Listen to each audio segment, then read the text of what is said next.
हम कंचन झा सब गोटी के प्रणाम करे छी, संगे होली के बहुत रास शुभकामना दै छी। और आइ अपने सबके एगो होली के गीत सुनाबे जा रहल छी। एहि गीत के लिखने छथि दिनेश झा माधव जी। गीत बहुत सुंदर है। उम्मीद करे छी जे गीत अपने सबके नीक लागत तो लाइक करब, शेयर करब। जे केओ गोटे सब्सक्राइब नहीं केने छी से प्लीज सब्सक्राइब कर देबै।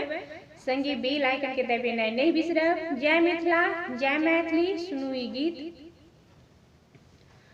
चिड़ै छोरू ने यौ पियाजी फाटत साड़ी, चिड़ै छोरू ने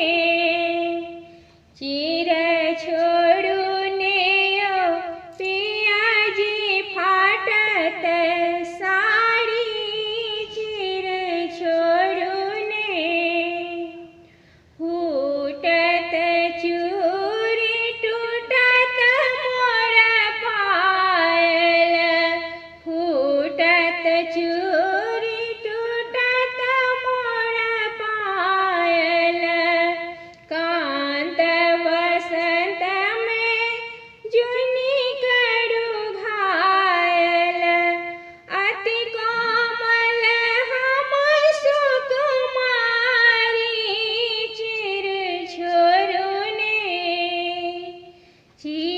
छोरू ने यौ पियाजी फटत साड़ी, चिड़ै छोरू ने लाल गुलाल गाल पर रंगलो, लाल गुलाल गाल पर रंगलो। खूजल चोटी केस भिजेलो, रंग सा भरी भरी पिचकारी,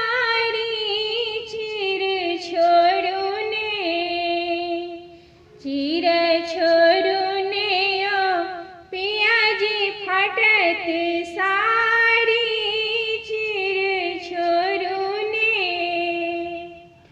खूजल नथिया संग कनवाली, खूजल नथिया संग कनवाली। अंग चढ़ल फगुआ मतवाली,